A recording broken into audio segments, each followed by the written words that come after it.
ఒక అందమైన గ్రామంలో పెద్ద పొలం ఉండేది. ఆ పొలంలో పచ్చగా పంటలు పెరిగేవి.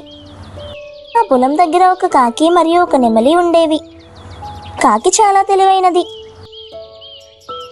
నెమలి చాలా అందంగా ఉండేది. కానీ నెమలి కొంచెం గర్వంగా ఉండేది. ఒకరోజు రైతు పొలంలో విత్తనాలు వేశాడు. కొన్ని రోజులకు చిన్న చిన్న మొక్కలు పెరగడం మొదలైంది. కాకి ప్రతిరోజు పొలంలోకి వచ్చి చుట్టూ చూసేది. ఒకరోజు కాకి నెమలితో చెప్పింది, స్నేహిత, ఈ పొలంలో చాలా పంటలు పెరుగుతున్నాయి, మనం జాగ్రత్తగా ఉండాలి. నెమలి నవ్వుతూ చెప్పింది, నాకు ఆ పనులు అవసరం లేదు, నేను నా అందమైన రెక్కలతో నడవడమే చాలు.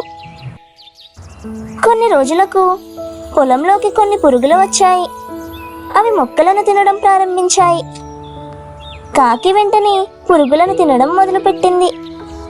అది రైతు పంటను కాపాడింది. రైతు అది చూసి చాలా సంతోషపడ్డాడు. ఈ కాకి నా పంటను కాపాడుతుంది అని అనుకున్నాడు. నెమిలి మాత్రం అక్కడే తిరుగుతూ ఉండేది, కానీ ఏ పని చేయలేదు. రైతు కాకికి కొంచెం ధాన్యం ఇచ్చాడు. కాకి చాలా సంతోషపడింది.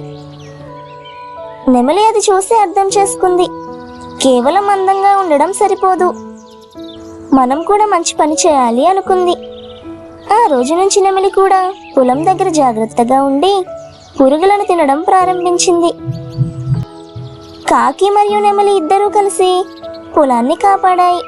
రైతు కూడా చాలా సంతోషంగా ఉన్నాడు. ఈ కథలో నీతి ఏంటంటే, అందం కంటే ఉపయోగపడే పని చేయడం గొప్పది.